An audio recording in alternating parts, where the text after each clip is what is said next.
My name is Anna Meredith, and along with my partner Jake Bowden, we are the owners and operators of Bridge Creek Birch Syrup, which is located in Homer, Alaska. And we've been making birch syrup here in Homer for the past 8 years. So the first thing to know is that birch trees, especially here on the Kenai Peninsula, have a lot of different looks to them. And they're all the subspecies of the Kenai birch, and they're all in Alaska. They're all within the Alaskan birch family. And so we're the only ones in Alaska that are tapping Kenai birch, which also can alter the flavor slightly. Right now in year 2020, there's 4 of us commercial producers. And commercial just means that you're making enough product or birch syrup that you sell it to other people. So we gift it and we share it with others, but we also sell it. So it's a part of our income. It's a small business for us. So the first part of making birch syrup is that you have to tap the tree. This is also how people make maple syrup.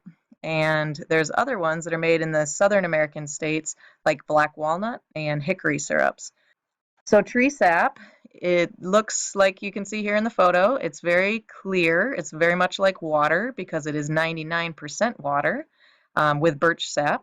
And there's also lots of minerals and nutrients and electrolytes.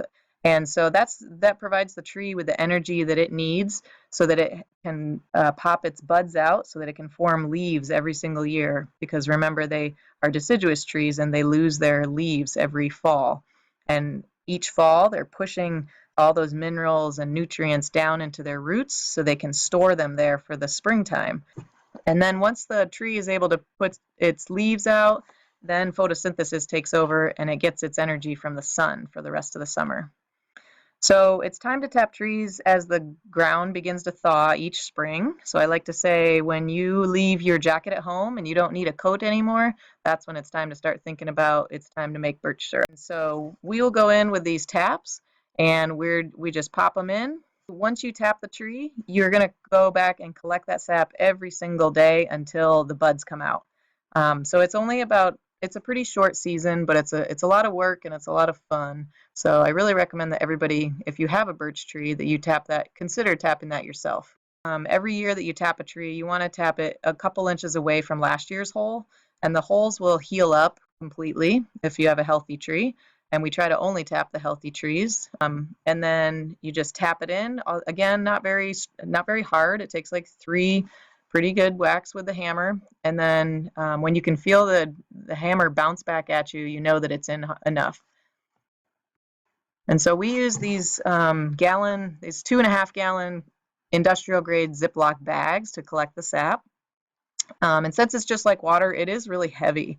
So it's about 8 pounds for a gallon of sap. Once they start running, birch trees don't stop. Maple trees will shut down at night when it gets cold, and then they might not even run for a couple days, and then they'll start again. But birch trees are different. They behave differently. Once they start running, they don't stop. So that's why it's important that we go out and we collect the sap every single day. And some of the trees overflow, and we'll get over 2.5 gallons every day. We even have a tree that we put a bucket under, and it gives, with 2 taps in one tree, it gives about 6 gallons every single day. It's amazing. So this year we have about 1,400 trees with taps in them, and we work with willing landowners. It does take a lot of time to collect sap and a lot of muscles, but it is hard work, but it's good work too. We like doing it. It's really nice to be out in the woods. That's a great work environment. It's really neat to watch all the ferns grow, and the fiddleheads and the nettles are doing great right now, and the different animals that come out. We had a bear attack our bags a couple nights ago, so we had some bear claw marks and teeth marks in actually in 15 bags, which is kind of cool. So the way that our grove is set up is that we have these larger barrels where they're called hoppers, and they're all connected just like branches on a tree, kind of. They are all connected through to a main line, which is in 1 inch to a 1.5 inch black tubing. And that tubing runs down the hill with gravity. Gravity is a huge part of it. And that tubing runs into tanks in the back of our truck. And so we will fill those 2 tanks, and we'll do that 4 times now that we have 1,400 taps. And so this year we broke our record and we made over 1,000 gallons of sap for about 4 or 5 days. And so we're going to boil down those 1,000 gallons of sap into syrup. And it does take a lot of fuel to run that diesel truck and a lot of power for that to work. So we call that our sap wagon. So I wanted to make sure I shared this tree. This is kind of our winter tree every spring. So she has 2 sap bags hanging on her, and they're almost full every time. And we call those fat sacks. So you walk around in the woods and you say, "Whoa, look at that fat sack." So they're always really impressive when they get a lot of beautiful sap every single day. This is our 2019 Sapsucker crew. So if we go out and volunteer to help, everybody gets traded a bottle of syrup from us, and we really appreciate the help. And we call people sapsuckers if they come help. So we had 34 volunteers last year, and we had educational visits from Paul Banks Elementary School and Little Fireweed School and the Migrant Ed program.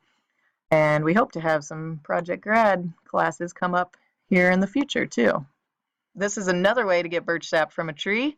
So this is a friend that was pruning his tree, and even if you see your birch tree out in your yard in the springtime, whether you're pruning it or if there was an injury to it and there's a wound, like a branch came off, you'll probably see that it's wet, and that's just the sap. So you can just go up and drink that sap. It's totally good for us to drink. It's like nature's Gatorade. So here's what it looks like when we collect the sap. Now we go up to the sugar shop about midday, and then for the rest of that day into the night, we're making it into syrup. And again, you have to do this every single day. So you can see the steam billowing out on the left out of the cupola there. So the steam is coming out all day long, and that's the evaporation process. So that 99% of that water needs to come off of the sugar, so that all we have left is the sugar, which is our birch syrup. So we have to get rid of that. All right, so that is our evaporator, which my partner Jake built, and we've been adding on to and improving over the years. So I'm going to show this quick video. It does have music to it because there's always music going in the sugar shop because it's a work environment, and we prefer to be listening to tunes. But you can also hear the sap as it's boiling, and it's at a full boil the entire day. Okay, so let's play this.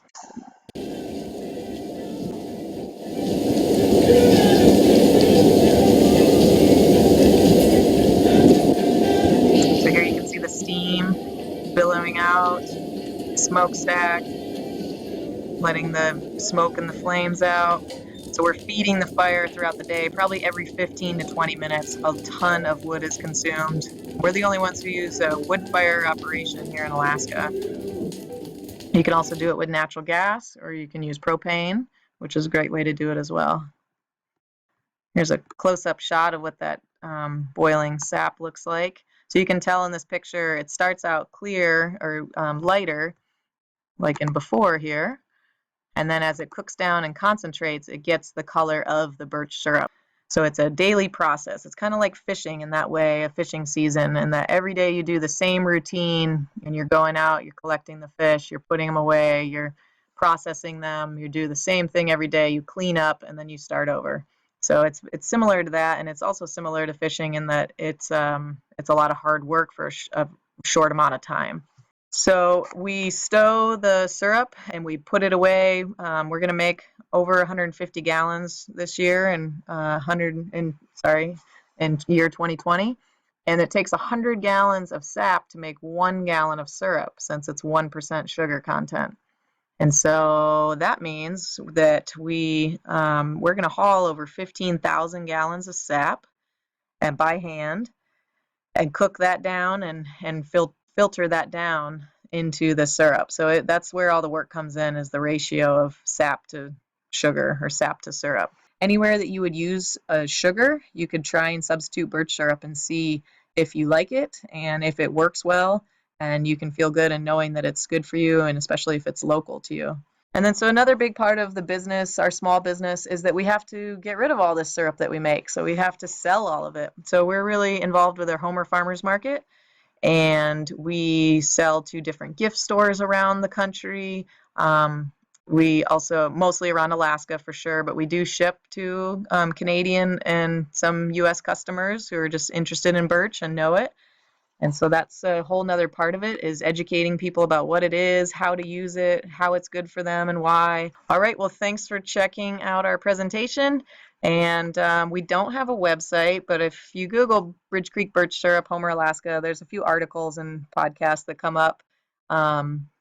And we appreciate you learning about it. And if you have any birch trees around you, get a hold of us and we'll be happy to supply you with a tap and some bags. And everybody should be drinking the birch sap because it's so good for us in the springtime.